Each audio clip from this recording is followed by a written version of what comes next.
If you wonder how your favorite photographers gets this glowy, dreamy look on their photos, you are on the right video, because I'm going to teach you 3 different techniques that you can use mainly inside of Photoshop, but also one of them in Lightroom. We are going to work on this photo. Those 3 techniques can be used separately or combined. I personally use them sometimes together, sometimes just one of them. And you're gonna see once you know them, it's pretty easy to use. Let's jump inside of Photoshop and I'll show you that. So this is the raw image, and at the end, we're gonna end up with this result here. So for the first technique, I want to show you that inside of Camera Raw. This is the technique that you can also use in Lightroom if you are a Lightroom user. This is when you do the raw development. You can already add some glow to the image by using effects. So here I'm not going to show you everything in details that I did in the raw development, but basically I just did a few adjustments in the light section and also in the colors. So color mixer, color grading. I have other tutorials about color grading, so we are not going to focus on that in this video. So here what I want you to do to add this glow to your image is to go to effect and go down with clarity. This is the easiest way to add this little dreamy effect on your image. So I'm going to exaggerate the effect so you can really see what it does. Okay, so you see it really looks dreamy everywhere. To give more depth and more texture to your image, I would recommend to actually use this slider with the masks. So here I have created some mask already, so we don't waste too much time creating different masks. But basically what I did is that I've created a linear gradient and then I subtract the main subject. So here in this photo, the main subject is the tree here, the broken tree. So linear gradient, and then you subtract with the brush or with object. So you click on subtract, brush or object, and then I just painted the tree and it removed this to my selection. So now my mask is everything that is red. And here what I want to do is to apply this effect here. So let me go to effect and then I'm going to go down with clarity. So let me go down. Okay, here the effect that I want is that I want to emphasize this kind of fog that I felt when I was on location. It was kind of foggy in the trees, so I want to re-emphasize that with the editing. So I'm also going to use dehaze, but keep in mind that dehaze is mainly to create kind of a fog effect. If you only want the glow effect, just use clarity. So here you can see just with that mask, this is before and this is after, before, after. And then I'm just going to go down with clarity a little bit on the main image. And all together, this is before and this is after. And we can already feel like this kind of glowy, dreamy image, but this is not where we're gonna stop. So let's go back inside of Photoshop for the second technique. So we are back in Photoshop, and before I show you the second technique, I just want to show you that I did some cleaning and then some color grading. So here, of course, the charm of this image is fine art photography, and this is why cleaning is very important, because I will kind of remove everything that doesn't help to tell the story of the image. So that's why there is a lot of cleaning involved. So here's the cleaning before, after, and then part of the color grading. And by the way, if you are interested about color grading, if you struggle to apply color theory to your photos, or if you don't even know what a color harmony is, I've got a color grading course for photographers. This is called the Color Code. The link is in the description if you are curious about it. So once I did my cleaning and my color grading, this is where I want to show you the second technique to create glow really locally on specific part of the image. This technique works in images like this where there is a lot of contrast with light and very specific area that are already kind of glowing. So it works for images like this, landscape, but also for street photography where it's like night time. There are some street lamp here and there that making glow some parts of the image. Using this glow technique will really help make some areas shine even more, and it looks really nice. So let me show you how it works so you can do it on your photos. What you want to do is to create a new layer and then set the blending mode to overlay. This is what is going to make your brush stroke glow. So it's very important that you set your layer to overlay, otherwise it's not going to work. So let me show you something really quickly. Here my layer is set on overlay. I have an orange color on my brush, so I pick my brush beyond my keyboard, and if I brush, this is how it looks like. If my layer is not set on overlay, here's how it's going to look like, okay? There is no transparency.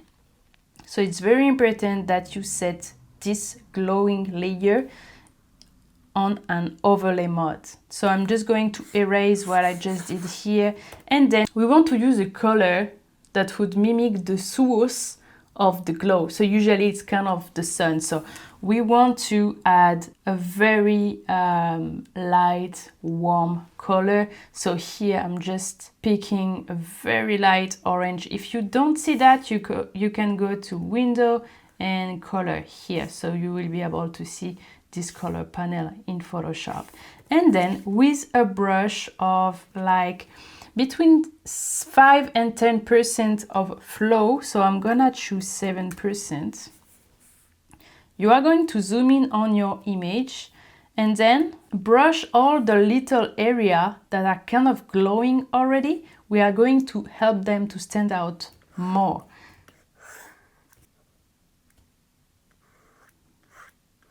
So we are going to focus on one part of the image, and then I'm going to show you the before after so you can really see what it does, because at first you need to work really on small and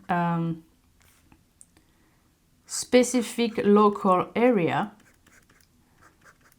So it does take some time, but then at the end it looks really, really nice and really detailed.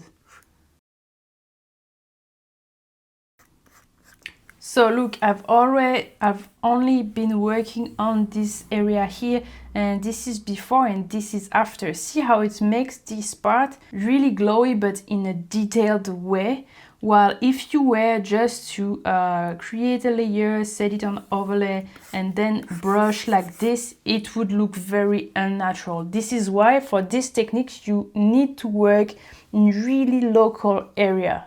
So here you can see this is before and this is after with this second glow technique, okay? It's very subtle, but it will add really nice details to your photo. Once again, this technique here, I use it in all of my photos. Technique 1 and 3, I don't always use them, but this second one, I use it on all of my photos. And this is the small details that make the image look really dreamy. So now let me show you the third technique. So before the third technique, what I did is some dodge and burning, and I also been working on shaping the overall light of the image. So that's what it gives us.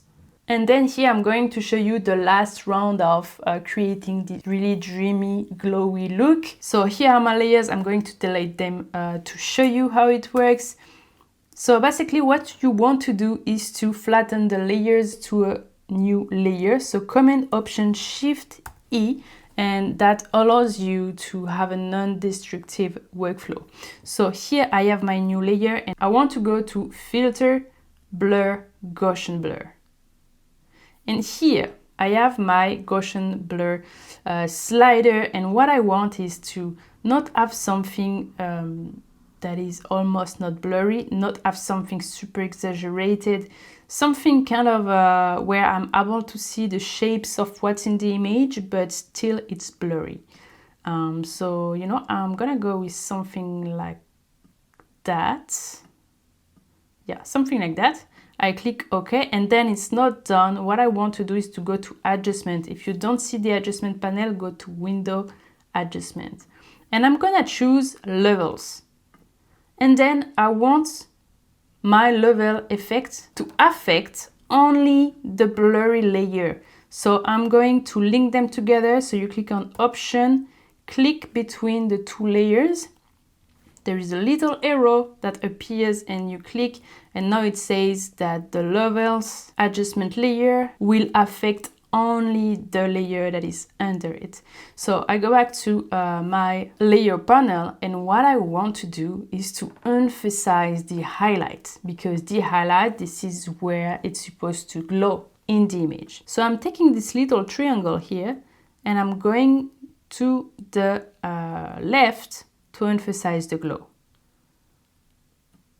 I don't want to affect the shadows at all, so I'm going to take the left triangle, bringing to the right. It's going to darken it, and so it won't affect, it won't be affected by the glow.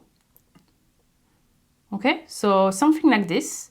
And then, of course, here the image is blurry. What we want to do is to reduce the opacity of this layer. So here you see opacity. You can just reduce it like this and choose how much glow you want. Here I'm at 0%, and then I'm gonna add more of this effect. And yeah, if you want something very glowy, you can just go with maybe, 22%. And you have a glow effect on the whole image. So this is really a nice touch for the whole image, while technique 1 and technique number 2, it's more local. So here, the last thing that I did for this image is that I added a sharpening layer with a mask. So it means that it affects only the tree. So here it's how it looks like. So I keep some sharpening detail on the subject. So that's the 3 techniques that I use on most of my image. This is before and this is after, and you can see how it really helps the image to look dreamy. I would always recommend you to work with masks, to work locally and not on the whole image for every effect that you add. It goes also for the color grading. It's really important to work locally if you want it to look good. Once again, if you are interested to learn color grading in depth, I have a full color grading course for photographers. There is 1,000 photographers who've been through the course already, and I hope that you'll be one of them. If you like this video, I would really appreciate if you could drop a little comment. It tells YouTube that this video could be interesting for other photographers. And if you don't know what to write, you can just tell me what you would like to see, what you would like to learn in the next videos.